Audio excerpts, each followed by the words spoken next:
intitulé L'impact du jeûne sur la pharmacologie clinique, base physiologique et l'implication thérapeutique. Allô? Allô? Oui, j'arrive à vous écouter.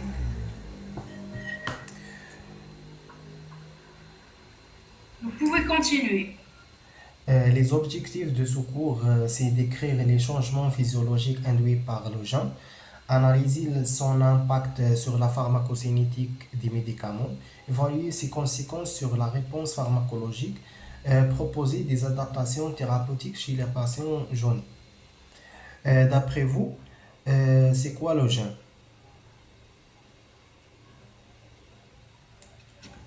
Euh, Le jeûne, bon, en titre de définition, ouais, c'est le déficit d'apport alimentaire pendant une période limitée. d'accord, c'est bon. D'après vous, pourquoi jeûnons-nous?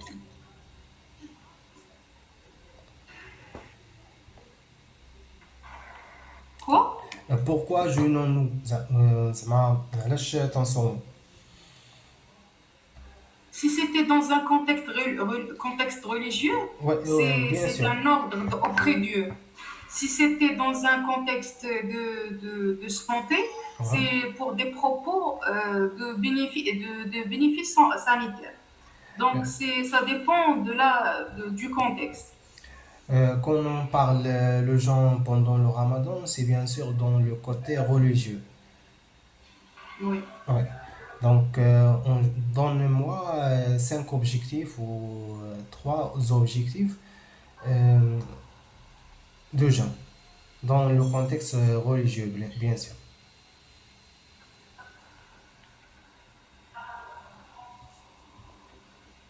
Allô? Oui? Donne-moi J'ai pas, cinq objectifs euh, pour le jeûne dans le contexte religieux. Si c'était dans le contexte religieux, c'est un ordre de Dieu, c'est-à-dire on doit omettre à l'ordre du Dieu. Oui. Et c'est ça l'objectif, le pur objectif religieux. Mais il existe d'autres objectifs pour la santé. D'accord. Est-ce que le jeûne peut influencer l'efficacité ou la toxicité d'un traitement? Quoi? J'ai pas pu vous entendre. Le jeûne, est-ce que le jeûne peut influencer l'efficacité ou la toxicité d'un traitement? Ça dépend du sujet. C'est-à-dire, il est indispensable de consulter le médecin pour Ouais. les sujets qui, par exemple, qui ont un diabète, qui ont des états critiques. Il faut consulter le médecin. Sinon, ça va être toxique pour la santé. Ouais.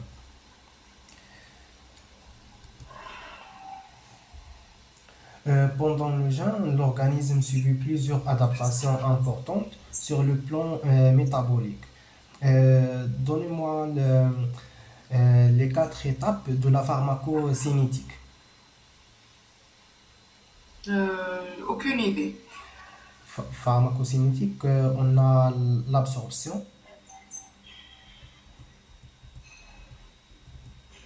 la distribution et le métabolisme et l'élimination, c'est-à-dire le chemin d'un médicament. Oui. Le genre influence les différentes étapes de la pharmacocinétique concernant l'absorption, la modification de pH et du temps de vidange gastrique peuvent altérer la biodisponibilité des médicaments administrés par voie orale. La distribution peut être affectée par la déshydratation et les variations des protéines plasmatiques au niveau de métabolisme et l'activité enzymatique hépatique, notamment de la cytochrome P450, peut être modifiée. Enfin, l'élimination peut être ralentie et particulière en cas de diminution de la fonction rénale. D'après vous, quel est l'organe le plus impacté par le jeûne pendant le ramadan, pendant un traitement? Je pense que ce sont les reins et le cerveau, parce que l'apport de l'eau est déficitaire et parce que le cerveau utilise beaucoup de glucose. Donc, je pense que ces deux organes sont plus touchés par le fait de jeûner. Ouais. Mais pendant un traitement donné, c'est-à-dire un patient qui prend des médicaments, tu vois? Oui, D'accord.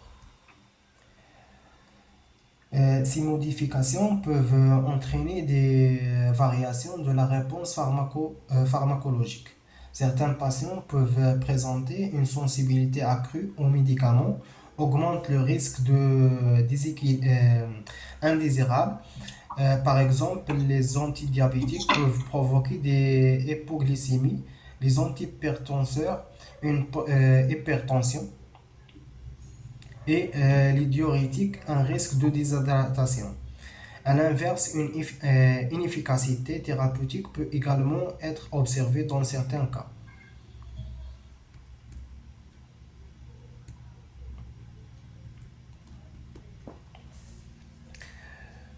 Euh, Est-ce que vous avez vécu un exemple comme ça, c'est-à-dire un patient qui est impacté par le jeûne?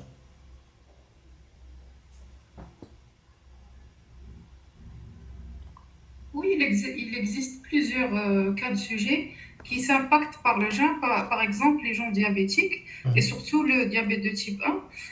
Ils ne peuvent pas assurer le jeûne pendant Ramadan ou pendant un contexte de jeûne, par exemple, intermittent, ou bien des cas par exemple, de dialyse, parce qu'il y a un recyclage du déchet. C'est pas le recyclage, mais le rejet des déchets depuis le sang. Donc, ces deux cas, je pense, il est indispensable de consulter le médecin, mais à 99%, il ne jeûne pas. Du coup, ces deux cas, par exemple, dans le cas de sa santé, ils ne peuvent pas jeûner. Ouais. D'après vous, quelle est l'adaptation, euh, la stratégie donnée à ces patients pour Bon, il n'y a prendre... pas de stratégie. Si c'était dans un contexte religieux, bon, Non, la religion, bon, pardon. hein, La stratégie donnée pour prendre des médicaments, tu vois? pour prendre des médicaments. Oui, Bon, si c'était un diabète de type 1, il ne va pas jeûner. Ou un autre cas, il ne va pas jeûner. Du coup, il va consommer son médicament normalement, aisément. Si c'était par exemple, un diabète de type 2 et il peut jeûner, je pense que après le repas de iftar, il peut prendre son médicament. d'accord. Moi, je ne parle pas, sauf sur les diabétiques de diabète type 1. Là. Oui, c'est Je un parle, exemple. ouais, tous les patients. Par exemple, un patient qui prend des médicaments 3 doses par jour pendant euh, hors Ramadan. Bon, si c'était un cas, comme j'ai dit tout à l'heure, Ouais, si c'était un cas qui peut jeûner, il peut s'adapter selon le ramadan. C'est-à-dire, il peut prendre, si c'était 3, il peut prendre sa dose après l'iftar, voilà. après le repas, après soir. Donc, ces trois doses, ils peuvent être adaptés aisément, il n'y a pas de problème. Ou on peut donner des formes galéniques différentes, par exemple, forme libération prolongée, par exemple. Tu vois? Bien, oui, ça peut se Voilà. face à ces risques, il est essentiel d'adapter la prise en charge.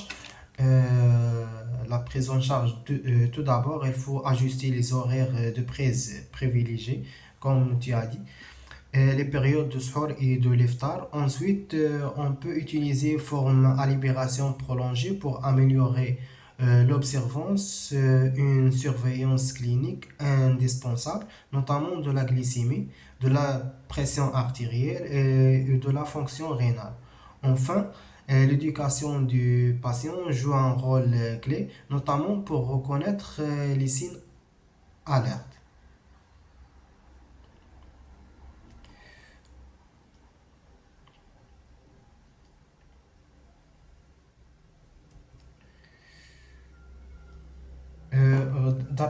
D'après vous, quelle est le meilleure solution qui est dans notre religion?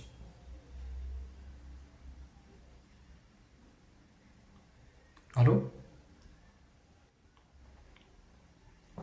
Allô? Pardon, qu'est-ce que vous avez dit? Qu'est-ce que vous avez dit, monsieur? J'ai pas pu vous écouter. Quelle est la meilleure solution pour les personnes qui prennent un traitement dans notre religion? Bon, là, j'ai dit tout à l'heure, ça dépend du cas. Mhm. Ça dépend du sujet. Si des sujets qui ne peuvent pas jeûner, ils peuvent jeûner après Ramadan. Ils peuvent, c'est pas, bon, ils peuvent pas jeûner, mais ils peuvent, bon, si c'était le cas, ils peuvent jeûner, ils peuvent remettre ces jours après Ramadan. Mhm. Sinon, ils peuvent payer ou bien donner un autre iftar, des iftars pour d'autres personnes, ça dépend. Ouais. Si je te demande pour donner une conclusion de tout ça par آية من القرآن. ومن كان منكم مريضا فعدة من أيام أخر يريد الله بكم اليسر ولا يريد بكم العسر. Voilà. C'est le résumé de tout ça. Oui.